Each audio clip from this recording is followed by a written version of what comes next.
Halloween 25 Years of Terror is a documentary about the history of the Halloween franchise, starting with 1978's Halloween and ending with 2002's The Halloween Resurrection, and the plans they were making at the time to do a ninth Halloween movie that was continuation of the series, the and then show scenes from this like fan convention they had in honor of the the franchise's 25th anniversary. And the fan convention was in 2003, and this whole documentary was filmed in 2003. But it's kind of weird that they didn't release this documentary until 2006, when that would have been its 28th anniversary. Why would you release it on the 28th anniversary instead of the 25th anniversary? But it is what it is. Its documentary features interviews with Mustafa Akkad and Rob Zombie, Gareth Edwards, uh, film critic, I forgot his name, Danielle Harris, Kathleen Kismont, Ellen Crothers, and Jody Lynn O'Keefe, Bianca Kinjan, I can't pronounce her last name.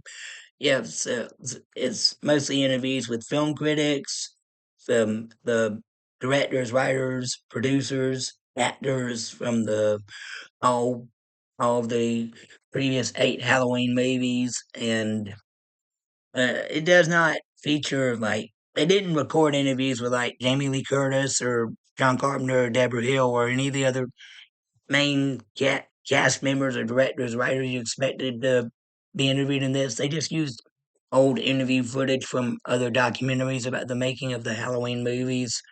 It was kind of weird. They don't even show them speaking at the fan conventions. Well, they show Danielle Harrison, Ellen Kozos, and Kevin Guzman at the fan conventions. But but it also shows some fans lined up to see it. Like some of them are dressed in costumes, and some of them like walking down the street of neighborhood of Haddonfield, like going the old Haddonfield home. That was the house that Laurie Strode was in when Michael attacked. That's now a tourist attraction, and some of the fans like dressed as characters in the movie, doing the reenacting the scene where they Laurie and Amy they walk home from school and they see Michael for the first time, and there's you see all these fans talk about how obsessed they are with Michael while they have tattoos and T-shirts and a lot of cool stuff. Like, and there's this blonde chick who's one of the people who has her name drawn to be cast in the next Halloween movie that they're planning on making at the time. And she does the PJ thing that PJ Souls did in the first movie, which she like PJ Souls when she was in bed, she lifted up her blanket and flashed Michael when she thought he was her boyfriend in disguise, and she said, "See anything you like?" Yeah, the fan in the Michael Myers show, she lifted up her shirt and flashed the camera and said, "See anything you like?" And she wasn't wearing a bra. She had nice tits though. Um, and her name was Heather, and she won the drawing. She was the one who was they chose to be cast in the next Halloween movie, which turned out to be the Rob Zombie remake Halloween. I have not seen that. I have not seen Halloween 2, the other Halloween movie Rob Zombie did. I heard those remakes were terrible. I will never watch them, never review them on here, ever. I might look up Heather's cameo, and I looked at her IMDb to see if she was in any of the Halloween movies, and she was. She had a cameo as a news reporter, according to IMDb. And she did a couple other horror films, and she doesn't act anymore apparently. Which is because I would like to see how talented she would have been in other movies. Um, the interviews from the cast from all previous 8 Halloween movies, they tell funny stories about behind the scenes.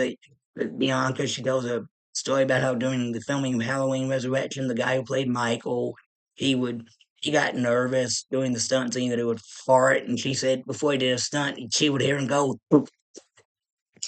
And Mustafa Akkad talks about why when they get this one scene where everyone talks about why horror is so popular, why people are obsessed with blood and gore, and Akkad, he said his son, who was 14 at the time, told him when he asked him why he loves horror so much, his son said, "Well, Dad, every weekend I go to the movies. I take a different girl with me every week, and whenever a scary scene comes up, the girl sitting beside me, she jumps into my arms for protection, and I get to hold her for the rest of the movie.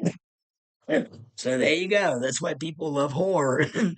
This talks about the big fan base behind Halloween. How during the when the internet started getting popular in the 90s and 2000s, people made all these fan sites like and there was the official Halloween website, HalloweenMovies.net, and some people were even making their own Halloween movies at the time. Even this one that was shown in Canada in select theaters. I forgot the name of it that quick, but oh no, this is a good documentary about the history of the Halloween franchise, and I would like to see a sequel about the Halloween movies that came out after this.